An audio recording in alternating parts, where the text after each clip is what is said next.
हम देवघर घूमे जात रहनी पूजे भोलेनाथ के। गाँव गाँव करते आइल हो लैल सपना दात के। एगो हम देवघर घूमे जात रहनी पूजे भोलेनाथ के।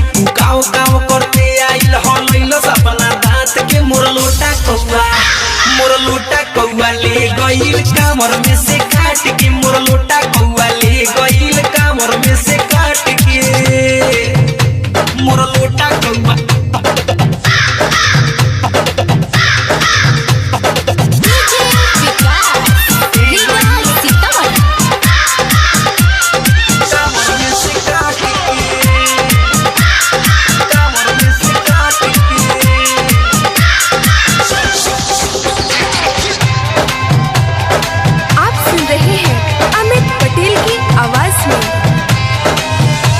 मन बाबा के भक्ति में मोर रहे हो रामाइल।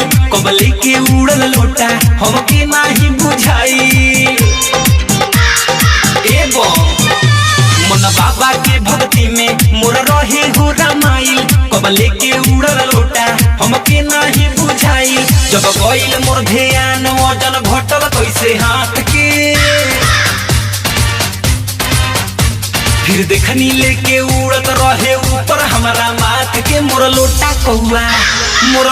कौआ ले गइल कामर में से काट के। मोर लोटा कौआ ले गइल कामर में से काट के।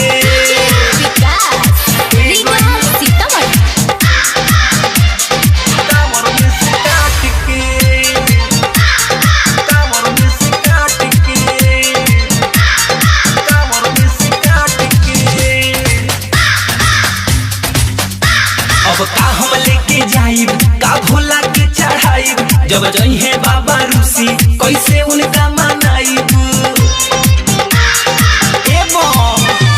अब का हम लेके जाइब का भोला के चढ़ाइब। जब जइहे बाबा रूसी कैसे उनका मनाइब। हम बार बार समझैनी नहीं मानल हमारा बात के।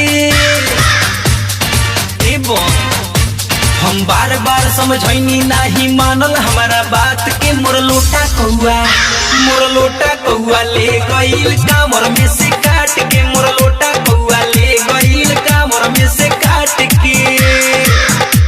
हम देवघर घूमे जात रहनी पूजे भोलेनाथ के। गाँव गाँव करते आइल हो लैल सपना दात के। एगो हम देवघर घूमे जात रहनी पूजे भोलेनाथ के।